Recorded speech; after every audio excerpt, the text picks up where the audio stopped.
Hello friends, my self Rajkumar Singh from Thakur publication private limited.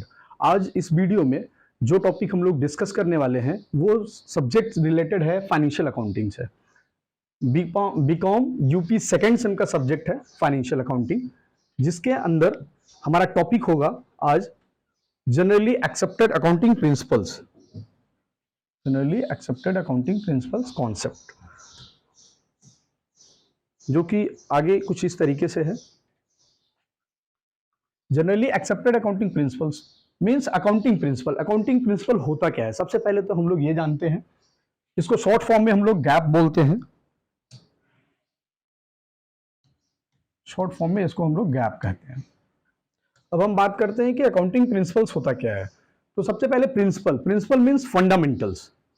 Fundamentals जैसे normal life में इंसान का एक जीवन जीने का तरीका होता है, कुछ उसके रूल्स होते हैं, रेगुलेशंस होते हैं, जिसको फॉलो करते हुए हम नॉर्मल लाइफ में आगे बढ़ते रहते हैं। उसी तरीके से अकाउंटिंग की जब हम बात करते हैं तो अकाउंटिंग में कुछ फंडामेंटल्स होते हैं जिनके बेसिस पे डे टू डे रिकॉर्डिंग होती है, जिनके बेसिस पे बुक्स ऑफ अकाउंट मेंटेन किए जाते हैं।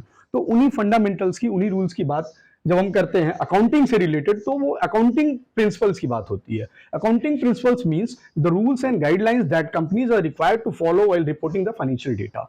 अकाउंटिंग प्रिंसिपल का मतलब होता है कि कुछ रूल्स गाइडलाइंस जिसके थ्रू, जिन गाइडलाइंस के थ्रू, जिन रूल्स के थ्रू हम रिकॉर्डिंग करते हैं डिफरेंट ट्रांजैक्शंस की, उनको हम बोलते हैं accounting principles. Those rules of action or conduct which are adopted by the accountant universally while recording accounting transaction। वो रूल्स एंड कंडक्ट या कह सकते हैं रेगुलेशंस जो कि अकाउंटेंट के थ्रू यूनिवर्सली एक्सेप्टेड होता है at the time of recording the transactions, उसे हम बोलते हैं अकाउंटिंग प्रिंसिपल या जनरली एक्सेप्टेड अकाउंटिंग प्रिंसिपल्स। इसको शॉर्ट फॉर्म में हम लोग जनरली एक्सेप्टेड अकाउंटिंग प्रिंसिपल्स कहते हैं, गैप कहते हैं। नेक्स्ट टॉपिक हम लोग डिस्कस करते हैं nature of accounting principles. Nature of accounting principles का मतलब अकाउंटिंग प्रिंसिपल्स का क्या नेचर है, क्या नेचर होता है, क्या प्रकृति होती है, तो उसके बारे में कैसे हम समझ सकते हैं। तो सबसे पहला इसका नेचर है based on general rules. Accounting principles general rules पे बेस्ड होता है। जनरल रूल्स जो अकाउंटिंग की है, जैसे कि स्टेक होल्डर्स, अकाउंटेंट, ऑडिटर्स, ये सब लोग क्या करते हैं, जो डिफरेंट डिफरेंट ट्रांजेक्शन्स को रिकॉर्ड करने के रूल्स हैं उनको फॉलो करते हैं, उन्हीं रूल्स पे वो रिकॉर्डिंग करते हैं। Then second point is launched on the basis of logic and experience. ये जो अकाउंटेंट्स होते हैं, जो इन्वेस्टर्स होते हैं, जो स्टेक होल्डर्स होते हैं, उनके एक्सपीरियंस के बेसिस पे हम प्रिंसिपल्स को फ्रेम करते हैं, या कह सकते हैं उनके एक्सपीरियंस के बेसिस पे ही प्रिंसिपल्स को अप्लाई किया जाता है। नेचर ऑफ अकाउंटिंग का थर्ड पॉइंट है वाइडली एक्सेप्टेड। वाइडली एक्सेप्टेड का मतलब ये हुआ नेचर ऑफ अकाउंटिंग के सेंस में कि जो भी स्टेक होल्डर्स हैं, जो भी अकाउंटेंट्स हैं, जो भी शेयर होल्डर्स हैं, सब लोग जो जनरल रूल्स होते हैं अकाउंटिंग के उसको फॉलो करते हैं। उसको फॉलो करते हुए इसी टॉपिक से related classification of accounting principles. Accounting principles के प्रकार क्या हैं, कितने टाइप्स में अकाउंटिंग प्रिंसिपल्स को क्लासिफाई किया गया है। अकाउंटिंग प्रिंसिपल्स दो पार्ट में डिवाइड किए गए हैं। First is accounting concept and second is accounting principles. First is accounting concept and second is accounting convention. Then अब बात आती है कि अकाउंटिंग कॉन्सेप्ट होते क्या क्या हैं। तो सबसे पहले अकाउंटिंग कॉन्सेप्ट क्या होता है ये हमको जानना पड़ेगा। कॉन्सेप्ट का मतलब होता है, कॉन्सेप्ट का मतलब होता है understanding of thought. Understanding of thought या कह सकते हैं जनरल आइडिया। अकाउंटिंग कॉन्सेप्ट का मतलब क्या हुआ, जो अकाउंटिंग के थॉट्स हैं, आइडियाज हैं, या कह सकते हैं कि अकाउंटिंग जब आप करते हैं तो आपके माइंड में जो थॉट आइडियाज चल रहे हैं उससे रिलेटेड जो भी कॉन्सेप्ट आपके हैं वो अकाउंटिंग कॉन्सेप्ट कहलाते हैं। अकाउंटिंग कॉन्सेप्ट डिफरेंट टाइप के होते हैं, या कह सकते हैं कि अकाउंटिंग कॉन्सेप्ट ये जैसा आप देख पा रहे होंगे इस डायग्राम में मैंने बनाया हुआ है। सबसे पहला अकाउंटिंग कॉन्सेप्ट है separate entity concept, second is going concern concept, third is second going concern, third monetary money measurement concept, fourth point is accounting period concept, fifth cost concept, number 6 dual aspect concept, number 7 accrual concept, number 8 matching concept, 9 realisation concept and number 10 objective evidence concept. तो ये आपने देखा 10 type के concepts हैं। Accounting concept के अंदर ये 10 point हैं। अब ये कॉन्सेप्ट क्या कहता है, हर एक कॉन्सेप्ट अलग अलग, कुछ अलग अलग प्रिंसिपल्स के बेस पे है। तो हर एक कॉन्सेप्ट जो अलग अलग प्रिंसिपल के बेस पे है उसको आगे हम इसमें स्टडी करेंगे। जैसे सबसे पहला कॉन्सेप्ट हुआ separate entity concept. Separate entity concept का मतलब ये होता है कि व्यवसाय और व्यवसाय का मालिक, owner of the business and business organisation, दोनों दो तरीके से हैं, दोनों डिफरेंट होते हैं, दोनों अलग होते हैं। कैसे अलग होते हैं? जैसे सपोज करिए फॉर एग्जांपल हमने कुछ कैपिटल इन्वेस्ट किया किसी भी बिजनेस में, हमने कुछ कैपिटल इन्वेस्ट किया, तो जो हमारा इन्वेस्टमेंट है बिजनेस में वो बिजनेस की लायबिलिटी है। जैसे कि मान लीजिए 5 लाख रुपए से कोई भी बिजनेस स्टार्ट किया तो वो एक तरीके से उस बिजनेस की लायबिलिटी बन गई मेरे लिए कि मैंने अपना पैसा उस बिजनेस में इन्वेस्ट किया है। एक पहलू तो ये हो गया। दूसरा क्या है, दोनों अलग कैसे हैं? अब उसी बिजनेस से सपोज दैट ओनर को कुछ जरूरत पड़ती है पैसे की, कैश की, या जिस टाइप का बिजनेस वो कर रहा है, जिस गुड्स का वो बिजनेस कर रहा है, उसी गुड्स को वो लेता है। कहां से? उसी बिजनेस से। अब उसी बिजनेस से वो विड्रॉ कर रहा है, उसी बिजनेस से वो ले रहा है, तो वो कहलाएगा विड्रॉल। वो ये नहीं कहलाएगा कि वो अपना पैसा उसमें, एक तरफ देख रहे हैं उसी बिजनेस में वो अपना पैसा इन्वेस्ट किया है तो बिजनेस की लायबिलिटी बन गई, दूसरी तरफ अगर उसी बिजनेस से वो निकाल रहा है तो उसका विड्रॉल बन गया। कहने का मतलब बिजनेस तो एक ही है लेकिन उसमें अलग अलग एंटिटी हो गई। बिजनेस का ओनर अलग एंटिटी है और बिजनेस अलग एंटिटी है। तो ये हुआ separate entity concept. Second point is going concern concept. Going concern concept का मतलब क्या होता है? गोइंग कंसर्न कॉन्सेप्ट आप सिंपली ये कह सकते हैं कि नियर फ्यूचर ये मान के चलते हैं कि कोई भी बिजनेस एंड की तरफ नहीं जा रहा है, मींस, या ये सिंपली कह सकते हैं कि बिजनेस कंटिन्यूअस इन फ्यूचर चलता रहेगा। जैसा कि यहां पे लिखा हुआ in simple word, it mean that every business entity has continuity of life and it will not be dissolve in near future. Near future वो डिसॉल्व नहीं होने वाला है बल्कि वो कंटिन्यू चलता रहेगा। अगर ऐसा कॉन्सेप्ट नहीं है तो फिर हमें फिक्स असेट और करंट असेट क्लासिफाई करने में प्रॉब्लम आएगी। अगर गोइंग कंसर्न कॉन्सेप्ट कोई भी बिजनेस, कोई भी ऑर्गेनाइजेशन नहीं फॉलो करता है तो ये प्रॉब्लम बाद में आती है, उस ईयर एंड में ये प्रॉब्लम आती है कि फिक्स असेट कितना है, करंट असेट कितना है कंपनी का, इसको क्लासिफाई करना मुश्किल हो जाता है। इसलिए ये गोइंग कंसर्न कॉन्सेप्ट किसी भी बिजनेस ऑर्गेनाइजेशन में बहुत ही इंपॉर्टेंट होता है। Third point is money measurement concept. Money measurement concept का मतलब क्या हुआ? कोई भी ट्रांजैक्शन, जो भी ट्रांजैक्शंस हो रहे होंगे बिजनेस में, वो सब ट्रांजैक्शंस मनी में मेजर किए जाएंगे। जिनकी रिकॉर्डिंग, जिन ट्रांजैक्शंस का मेंटेनेंस ऑफ बुक्स सब रिकॉर्ड किया जाएगा वो सारे मनी मेजरमेंट में होंगे, मनी में उनको मेजर किए जाएंगे। जैसे कुछ एग्जांपल के थ्रू मैंने यहां बताया, सपोज करिए किसी भी ऑफिस में 10 शेयर ली गई, 10 office chairs, 50 meter curtain, 20 ream of A4 paper. अब सबके अब देखेंगे मेजरमेंट्स अलग अलग हैं। चेयर की बात करें, कर्टन की बात करें, पेपर की बात करें, तो सारे अलग अलग हैं। मगर इन सबको अगर हमें अकाउंटिंग, अपने बिजनेस में अकाउंटिंग के सेंस में दिखाना है तो हम क्या करेंगे, इनको मॉनेटरी टर्म में मेजर करेंगे, देन हम उन ट्रांजैक्शंस की रिकॉर्डिंग कर लेंगे। तो ये है मनी मेजरमेंट कॉन्सेप्ट। अब हम बात करते हैं फोर्थ पॉइंट की, जो कि है accounting period concept. Period concept का मतलब यहां पे क्या हुआ? An accounting period is the interval of time at the end of which the financial statement are prepared to ascertain the financial performance of the company. Company की financial performance measure करने के लिए at the end of the period, या कह सकते हैं कि at the end of the year, company क्या करती है, एक सर्टेन इंटरवल पे अपना फाइनेंशियल स्टेटमेंट्स प्रिपेयर करती है, जिससे कंपनी पता करती है अपने परफॉर्मेंस को। The preparation of financial statement, balance sheet and profit and loss account at the periodical interval helps in taking timely corrective action and developing appropriate strategies। तो ये हम क्यों करते हैं?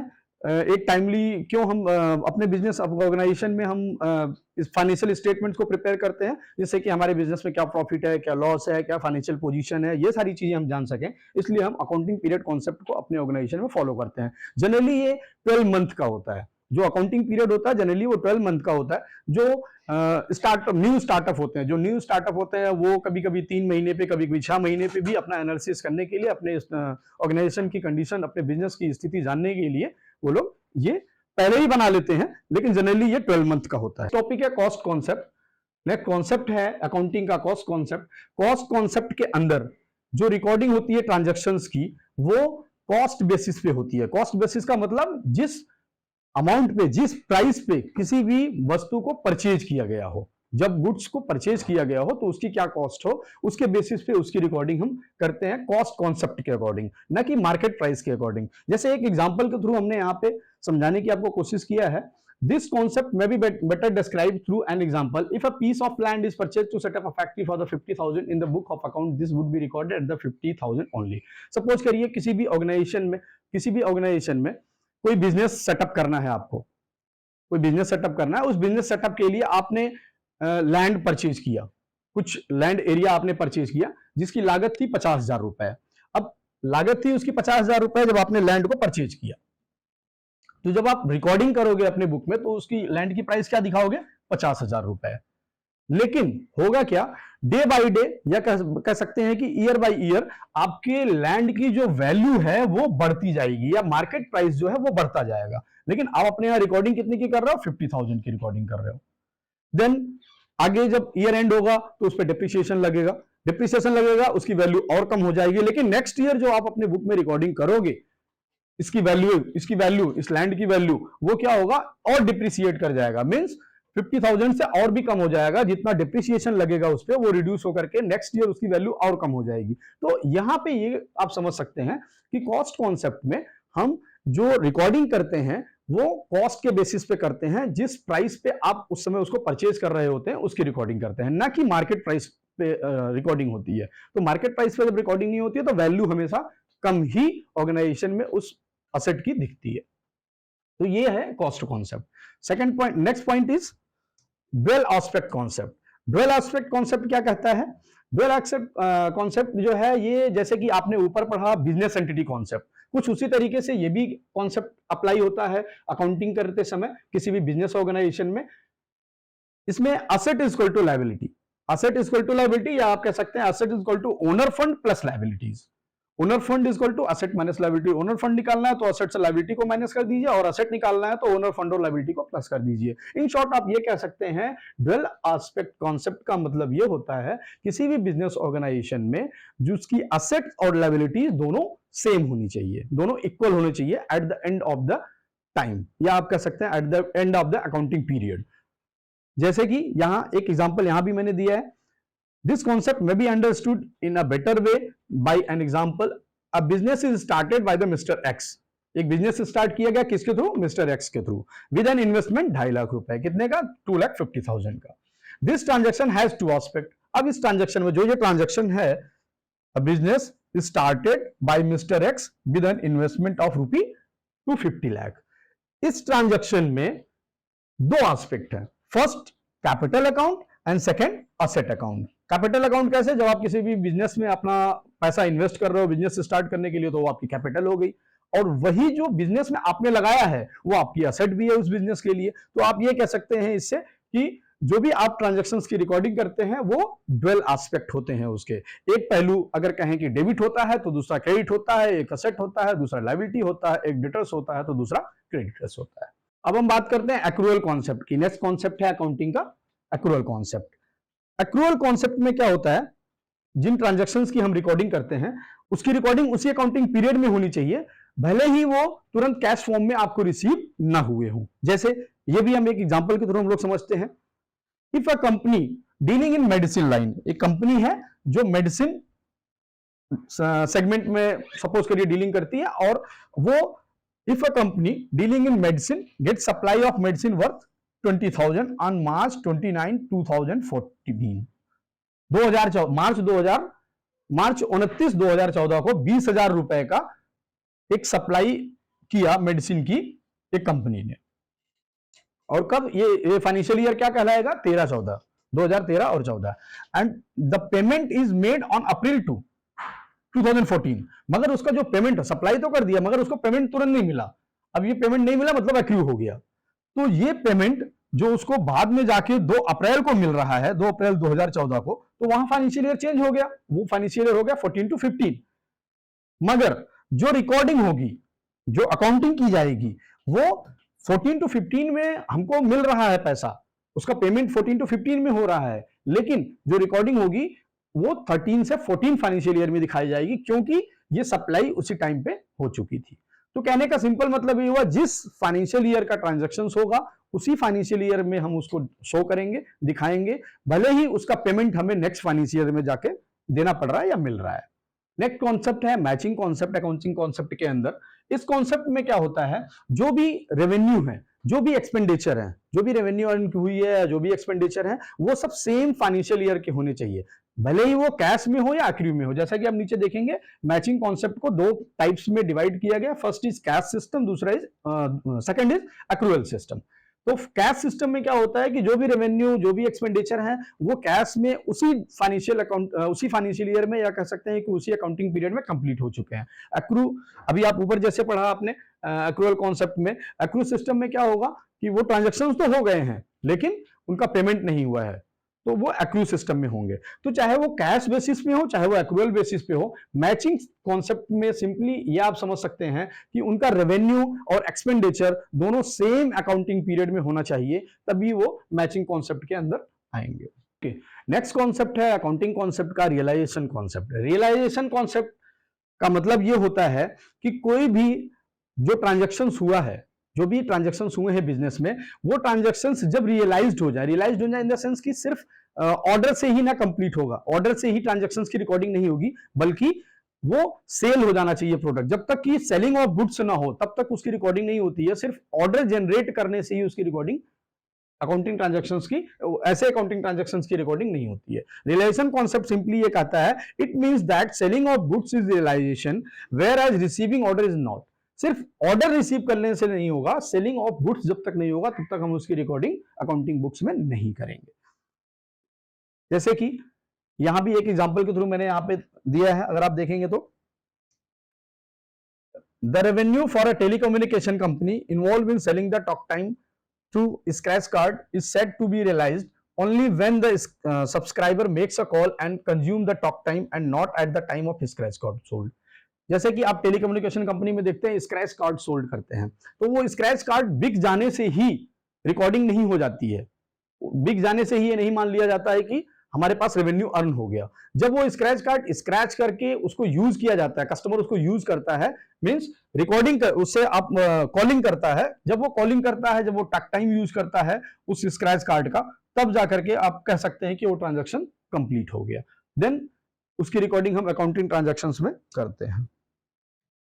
Next and last point accounting concept का objective evidence concept है। Objective evidence का मतलब क्या हुआ? This concept tells that all business related transaction should be shown by the help of invoice, receipt, cash memo etcetera. This document act as the evidence of the business transaction. जो भी transactions की recording हम करते हैं, वो transactions की recording हम कहां से करते हैं? किसी इनवॉइस से करते हैं, किसी रिसीप्ट से करते हैं, किसी कैश मेमो से करते हैं। ऐसे ही हम अकाउंटिंग की रिकॉर्डिंग नहीं कर लेते हैं। जो रिकॉर्डिंग हम करेंगे ये सारे हमारे पास ट्रांजैक्शन से रिलेटेड, ये इनवॉइसेज, ये रिसीप्ट हमारे पास होना चाहिए, इन्हीं से ही हम अकाउंटिंग रिकॉर्डिंग करते हैं। This document act as the evidence of the business transaction. और ये बिजनेस ट्रांजैक्शन के लिए एविडेंस के तौर पे भी होते हैं कि ये ट्रांजैक्शन कहां से आ रहा है, ये रिसीप्ट है, ये इनवॉइस है, उसमें ये ट्रांजैक्शन दिए हुए हैं, उसी से हमने इसकी रिकॉर्डिंग किया है। This document are helpful for recording and posting the business transaction in the account book and also help to auditor in the investigation and checking. और जब इनवाइस होगा, जब आपके पास रिसीप्ट होगा, तो आप ये देख सकोगे, ये मैच कर सकोगे, ये चेक कर सकोगे कि जो ट्रांजैक्शंस की यहाँ पे रिकॉर्डिंग हुई है वो सही है या नहीं। ये रहा ऑब्जेक्टिव एविडेंस कॉन्सेप्ट। तो फ्रेंड्स, अभी आज जो भी इस वीडियो में टॉपिक हमारा था अकाउंटिंग प्रिंसिपल्स, ये अगर आप डिटेल में पढ़ना चाहते हैं तो हमारी बुक है financial accounting, BCom UP BCom second sem की। अगर इस बुक को आप परचेज करना चाहते हैं तो लिंक डिस्क्रिप्शन बॉक्स में मिल जाएगा, वहां से परचेज करके इस बुक की डिटेल में आप पढ़ सकते हैं। Thank you.